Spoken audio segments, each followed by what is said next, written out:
every generation of women has been told, this is what beautiful looks like. And every time we start to get close, the standard changes yet again.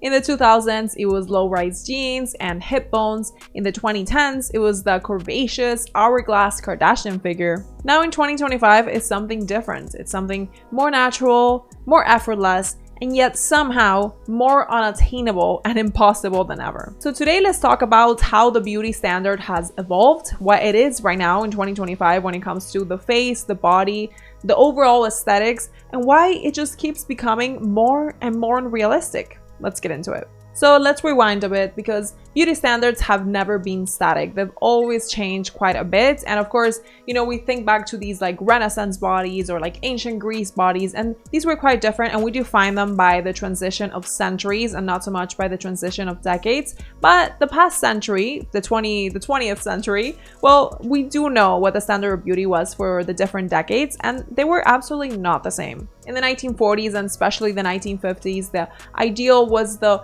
hyper feminine look, you know, soft, lush curves, a very soft and lush face, very feminine dresses, just hyper femininity without it being particularly sexy was the standard. Think the Marilyn Monroe look. Curvy, but not what we think of as curvy nowadays, which is just a whole different ballgame. It's a lot more exaggerated and a lot more times based on women who have larger bones. I'm one of those women, so I feel like I can talk about it. And also women who have like maybe just more muscle definition. They've been working out and the curves kind of come from that, as well as of course from surgery. Not the same as like 1950s that it was just like a softer, more natural, curvy body to begin with. Then in the 1960s, we start to see a bit more of a skinny look. Let's think Twiggy. The fashion changes a little bit.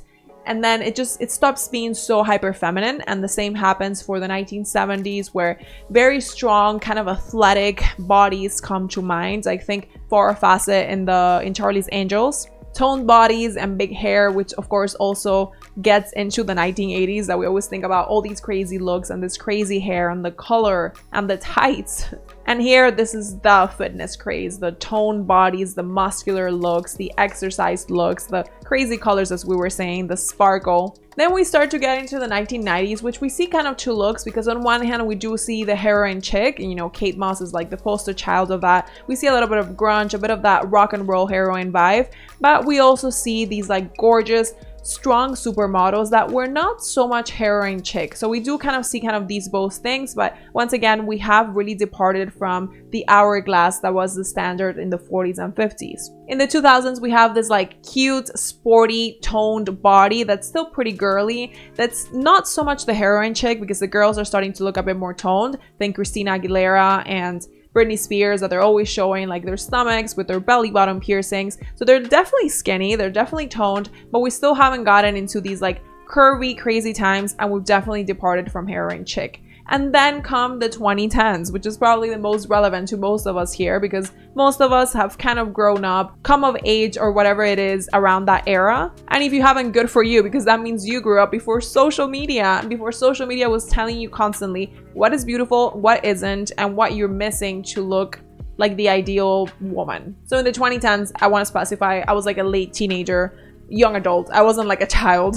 I'm not that young. But in the 2010s, we do start to see this move towards a very unattainable body, more so ever than before, because in the past, sure, the body standard was always, you know, very idealistic and whatnot, but it was somewhat attainable. If you wanted to be a toned Britney Spears type, of course, certain bodies can never totally look like that, but you could just be at a lower fat percentage and kind of work out and wear your low-rise jeans. And sure, you can get that if you wanted to do the heroin chic from the 90s, which is so unhealthy, but I'm sure you could have found probably a way to do that. Or if you wanted to do the fitness craze from the 80s, you could have just worked out and been this like defined, kind of lean looking as well body. But when it comes to the 2010s, who popularizes this? This is the era of the Kardashians. We start to see these crazy curves, and we start to see the birth of what is known as the Instagram body. There's Instagram face, Instagram body, Instagram everything. We're a generation completely marked by Instagram. And the Instagram body, what is it if not a very tiny waist, next to very flat stomach as well, very wide round hips, thick thighs, by toned thighs, you know, toned, somewhat muscular thighs, a big toned butt, but that is not only muscle, but also not only fat, also a proportionally large breast area, just basically a very unrealistic or hourglass. And of course, there are some women who have naturally these kind of body shapes. Sophie Rain, the OF star, comes to mind. I don't actually think she's gotten plastic surgery because she's been online ever since she was like 16 or 17, and she's always kind of looked like that. So I think she does naturally look like that. My own mother says that she had a very similar shape when she was younger. So sure, some women are naturally blessed and have these kind of bodies, but most women, if they want to have that kind of body, they need to either spend countless hours at the gym, get plastic surgery, or do a combination of both. And let's remember that in the 2010s, what was in style was like the slim thick vibe, right? Like we wanted women, it was like a renaissance once again of like thicker, curvier bodies that we hadn't seen in quite a long time. So we wanted to see them thick and curvy, but also like toned at the same time. It wasn't just like thick and like, you know, leaning overweight. That was never really truly the standard, even though we have seen more diversity and whatnot. The standard was just like crazy, insane curves, being fit, but also having crazy curves. And of course, with the crazy long hair and the crazy long nails and the makeup and all that. That's what became the defining look of that era. The Kardashians, basically. And all the Instagram models that came kind of imitating their own looks. And what happened was that lots of people started getting the very risky BBLs, started getting boob jobs, started getting nose jobs, started getting lip fillers, started getting all these things and started merging into one another and not looking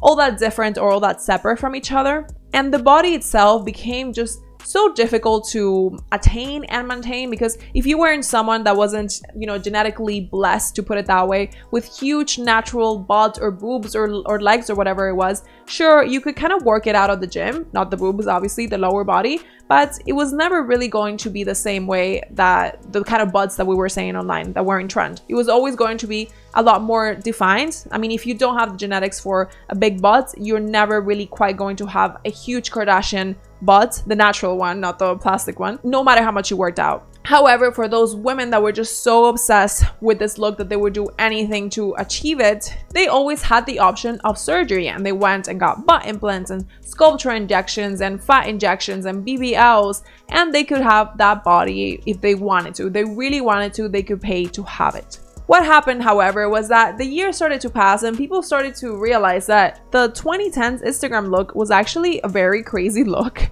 It was very exaggerated. It was very unattainable for most women without severe exercise and or surgery. It also started becoming associated with sugar babies and Instagram models, and people started to lose their own defining factors when it came to their beauty. You wouldn't really see trendy, like skinny girls in trend anymore, or maybe softer or hourglasses, not these crazy like cinched in plastic surgery or gym ones, but just like softer, more Marilyn Monroe-esque ones. You stop seeing all these things, or you stop seeing different features on the face, and you started seeing the same thing. And gradually we all started to realize that that is kind of a crazy look. And so gradually as a society, we've started to go more so into the direction of the Pilates girl, the it girl, the soft girl, whatever it is, which is basically this woman that is fit, is toned, but is also curvy. She doesn't have like a very straight figure. She's not extremely skinny. She's not extremely curvy either. She doesn't have that BBL look to her, but she does have curves. So it's like a series of contradictions, you know. She has a soft era, she's like provided for, or if she has a career, it's like a career that allows her to flow from her soft life femininity era or whatever it is. She goes to Pilates, she gets her matcha. She does the clean girl beauty look, hair, whatever you want to call it. I did a whole video on clean girl, by the way, that I would link here. I definitely recommend that you watch it. And what's the problem here? Because you would hear all this and be like, yes, finally we're embracing more so our natural beauty. Except we're not. We're not actually embracing our natural beauty. Because the standard of beauty right now, I would say it's even more unattainable. Because before it was like, okay, I got plastic surgery, guys. Like I got a BBL and this is what I look. I did it to fit into the standards, and that was that. Or I worked out insane and I gained all this weight just to have the most massive butt that I can have, even sometimes at the risk of my own hormonal health. Been there, done that. That's why I'm talking about it. But okay, I fit into the beauty standard. But now you can't really fit into the beauty standard just one way. It's like a whole combination of factors. The beauty standard right now when it comes to the body, and we'll get into the face and other aesthetics as well, is that you have to be fit but feminine. You have to be slim but curvy. Slim but not too slim. Curvy but only in the right places. Toned but not muscular, God forbid. Basically, the standard in 2025 looks like these kind of bodies that we're seeing that are generated by AI. Like, have you seen all these Instagrams of women who are generated by AI? It kind of seems like that's what our beauty standard is at the moment. Someone that has like a tiny cinched waist, but somehow also has natural looking breast implants or large breasts, also has hips and, you know, a toned stomach, like defined abs somehow, you know, all of this together. And she also has a big perky butt, not like a huge one, but a big perky butt, long legs, long beautiful hair, beautiful, perfect, radiant, flawless skin, and all these other things. And of course, we haven't really left the face standards from the last decades as well, but we'll get into that in a second. We've entered this like wellness era where it's not just how you look, but also how you've achieved it. You're supposed to look effortlessly healthy, like you just kind of move your body and you're just kind of, you know, you look like this, you do some Pilates here and there, but somehow have the body of someone that it's either gotten surgery or spent countless hours at the gym. You love yourself, you eat so good, you wake up so early, you have somehow all the time to do all these things and still have all the finances and the relationships and the travel going for you. We've moved away from this like sugar baby Instagram model look to like a soft girl, like a provider for woman look kind of vibe. More so even like touching with that old money aesthetic as well. Of course, what we don't see behind that image is one, that you do have to have a certain financial position to attain it to begin with, because you have the time to put in all those hours towards your appearance. And especially because let's remember that looking effortless oftentimes takes so much more time than just throwing like a whole face of makeup on. So you have to have the financial position to have this time to do all of these treatments and to have this like soft life and to be buying all these things and be buying and wearing Lululemon and be wearing like Alo Yoga or whatever it is, because that is as well part of the aesthetics nowadays. And we don't realize that behind many of these girls' looks, there's so much surgery, training, restrictive diets, procedures, hours in the gym. And there's absolutely nothing wrong with any of these things. I myself am a fan of lots of these things. The problem is when we showcase it as like effortless. Like, I just got up like this. I'm just effortlessly this beautiful. You know what? When it's like this vibe, that's when the problem starts. And nowadays, that's kind of the aesthetic we're going for. And I would say the body is more unrealistic than ever. And I don't know if it started with the Kardashians downgrading their huge BBLs. I just saw a TikTok that someone made about me saying that I am following trends on me saying that I got my butt reduced. And I would just like to state that the reason why I'm sharing my experience currently is because I wish I had someone that showed me the not glamorized side of plastic surgery when I was younger and I was 18 and I made this decision that I have actually been for years trying to reduce and fix, and just it's actually something that has made me more insecure and made me feel like so unauthentic to me as a human being. Or if it had already started and the Kardashians were just following it. But it seems like the body standard is like really impossible. You know, it's like someone that has this tiny waist with like defined abs, but also has boobs that look natural, which is already so difficult because women that have very natural low body fat and don't have a lot of breast tissue, when they do get breast implants, it hardly ever looks natural unless you spend more money and get like fat transfers. So it's what I'm saying. It's like a rich girl, old money vibe or whatever. So yeah, the beauty standard for the body is like this tiny waist with defined abs, the proportionally large breasts. Like, we don't want like huge ones, but you know, the perky ones or whatever. And then she has like the long legs, which again doesn't really go with someone that is curvier naturally to begin with. And she also has this like round perky butt. It's just like a series of contradictions, and it kind of looks like the kind of body that you would achieve by getting a small BBL and working out hard in the gym. So it's not like a proper BBL anymore, but it's kind of like either a small BBL plus working out, or working out and getting some enhancements here and then, whether it's like implants or whether it's like Sculptra or fat injections in certain areas. Whereas in the 2010s, the standard was just more like the BBL, you know, like the in your face BBL and huge implants. Now it's like the subtle BBL. Like, did she or did she not get it? And when it comes to the face, so the face in the 2010s was lots of makeup, very defined looks everywhere, very long, straight hair, usually parted in the middle, sometimes very obvious filler, like no one was really shying away from having tons of lip filler, which by the way, they lied to all of us about filler and Botox and everything else. And if you want a video about that, I would be happy to make one. But yeah, it was like huge filler and like even facial implants sometimes, and like crazy makeup and crazy lashes, and that was the look. That was cute. No one really had a problem with it. It was kind of like the standard.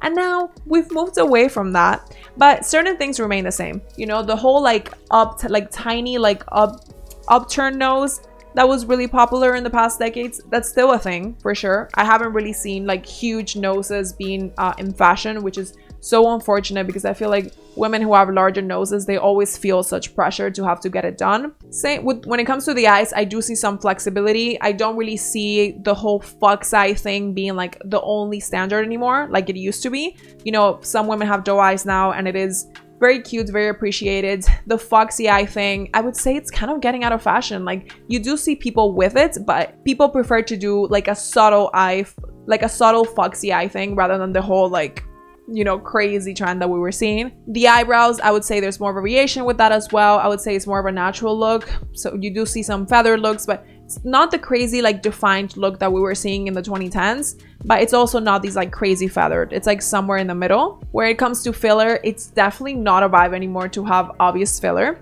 And by the way, I'm just saying like the overall trends, like what we're seeing. If you're someone that has the exact opposite aesthetic of the things that I'm saying, which I have some of these things, like I have this exact opposite traits of what's in trend right now, that it's all good. Like, more power to you. Do what you like, do what you enjoy with your face. That's kind of what I said as well in the clean beauty video.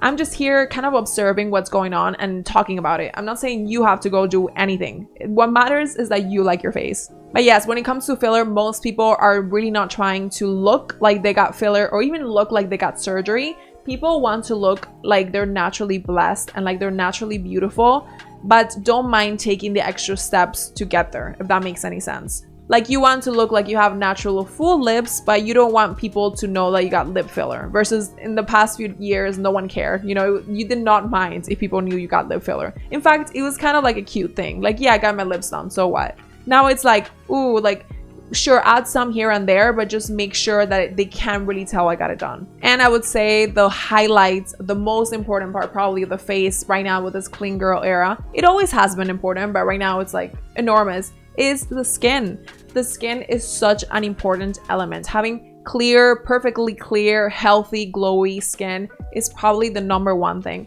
And as someone who's had a lot of skin issues in the past, and I finally have come towards the light of that tunnel, I could even talk about that in a separate video if you're interested. But I just want to say that nowadays, the diet that we have, the environments that we have, the stress factors that we have, all the crap that we're exposed to makes it more difficult than ever to have this like perfectly clear glowing skin. And the #1 thing that actually affects the way your skin looks is not even the way you take care of it, but rather your genetics. If you don't have the best genetics, especially when it comes to aging or acne, you can take care of it very well, but it's not really going to beat someone who has the genetics and also takes care of it, especially when it comes to acne. There's a lot of misconceptions when it comes to this, and I feel like the bar has never been so high when it comes to having these crazy, flawless, perfectly amazing skins, most of which are owned by women who have gotten like so many lasers and so many procedures to make it look that flawless to begin with. And then on top of that, they have makeup, and on top of that, they also put a filter. So you should really not be comparing yourself. And that brings me to my next point. And if you talk to any, say, makeup artist or plastic surgeon or even injector nowadays, they will tell you that that's kind of where the trend is moving. It's moving towards more naturally looking cosmetic enhancements and even more natural makeup. And the future of plastic surgery right now, where the big money lies, is in procedures that you can get done that are minimally invasive. Women want to get plastic surgery in ways that don't have as much downtime, that don't have as many risks, that are not as obvious, that are not as dangerous and risky, and the list goes on. And I'll give you an example of something that really showcases this new trend, and it's that with breast implants, the traditional way to get breast implants has always been, through an incision and just kind of doing the whole surgery and putting in the breast implant. And yet right now there is actually a new technique that has very recently come out where you can actually get breast implants, small, medium ones, not big ones yet, without even getting an actual surgery per se. You don't actually have to have, it seems like I'm like sponsored by someone, and it's really not the case, just me and my own research. But you can now get breast implant surgery, without even getting general anesthesia. Like you can just get it with local anesthesia, so you can be awake as it happens. And they don't even do the whole cutting you open thing. They kind of just do a tiny little incision, and with this like funnel or something, they push a tiny implant up that then expands within you, which is not the classic surgery. It's literally done in a very short time. The recovery is insanely minimal. And this is like the future of things. More and more surgeries of this type are going to be coming out where you can do actual changes, ideally structural changes to whether it's your body or your face, without actually having to go under the knife or without having to get like general anesthesia and be home recovering for God knows how long. And we see this of course with makeup as well. Makeup trends have really changed. We've gone from like the heavy contouring and the heavy lashes. We used to see so many heavy lashes back in the day, and we still see some of them. I'm still a fan of heavy makeup, not going to lie. Maybe not like super heavy, but I do like me some makeup here and there. But we don't really see as much like crazy extensions, whether it's in the hair or the lashes. Like I definitely see it calm down, and the clean girl look has definitely come in, or just in general softer, more gentle looks rather than like crazy ones. Because the point here, it's what we're saying, you're supposed to look like one of these like California it girls or New York City it girls. You're just naturally beautiful. You're a model who does Pilates in the morning and drinks her matcha and then drives home in her Mercedes whatever G-Wagon and then gets invited to all these events. Like that's kind of more so the vibe than like 2015 I just got hit up by a rapper and I'm gonna be in his music video with my BBL. And the influence of filters and AI beauty apps is just getting started. It's going to get all the worse. And even now that it's only the beginning, we've already seen the effects. We're already seeing these perfectly created AI human beings.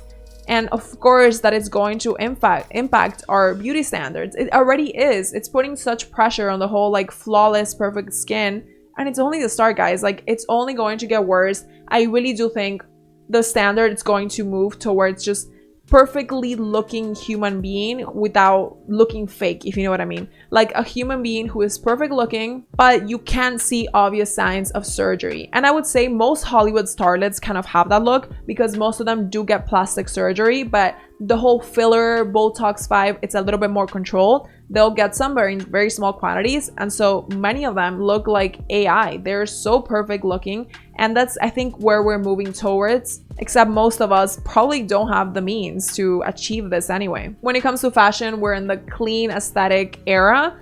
It's not so much these like crazy logos and like super tight neon colored things, it's not so much like everyone look at me, I arrived and I bought this here and there. It's more like clean, quiet luxury, minimalist tones and shapes. But at the same time, we see online, especially on places like TikTok, how online trends are changing all the time.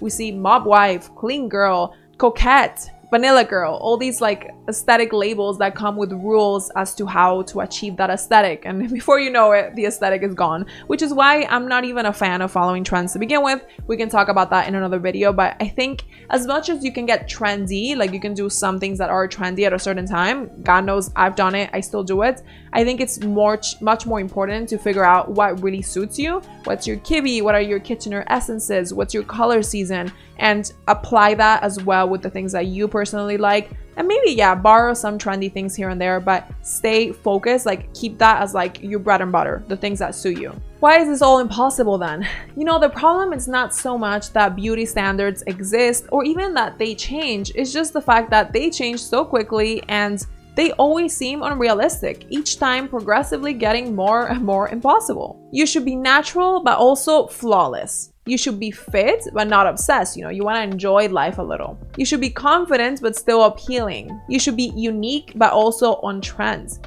You should be sexy and feminine, but not too much. You don't want to be like hyper feminine or hyper sexy. You still kind of want to have that edge, and you don't want to be so sexy that it's like all we can see about you, because you still want to have that classy vibe. Do you see what I mean? It's like, it's just constantly contradicting itself. And whereas in the past few years, like in the 2010s, sex appeal was like the #1 most important thing when it came to women's beauty. And you would see this on Instagram and all these girls that were going viral. Nowadays, even though we've departed from that like curvilicious, like extremely curvy, extremely full figure and face, and extremely sexy like gaze and vibe and whatever, we've kind of moved away from that. But the sex appeal that a woman has is still extremely important, just in a different way. It's more so like effortlessly sexy vibes, which sucks because not every woman has that same brand of sex appeal. And it kind of goes back to what I was referring when it comes to knowing your essences and knowing your body and knowing what suits you, because there are different brands of femininity and of sex appeal and just of looking good. Some women have a very kind of wild sex appeal to them. Some others have more of like a traditional like 1950s dress sex appeal, Marilyn Monroe-esque, to put it some way. Some women have more of a cute sex appeal. Some others have more of an edgy, kind of dangerous one. Some others have like a very classic, proper one. Like, the list goes on. So how do you expect to merge us all just in the same one? And I do appreciate that we have a little bit more variety than we had in the 2010s. Now we do appreciate a bit more different looks, but deep down there's still that beauty standard that will probably always be there somehow, some way. And of course, because we're constantly surrounded by AI generated, ultra filtered, ultra polished faces and bodies, oftentimes generated by AI, the real human form starts to look wrong and starts to look not enough. The result ends up being a generation of women who are chasing perfection that doesn't even exist, not in real life anyway.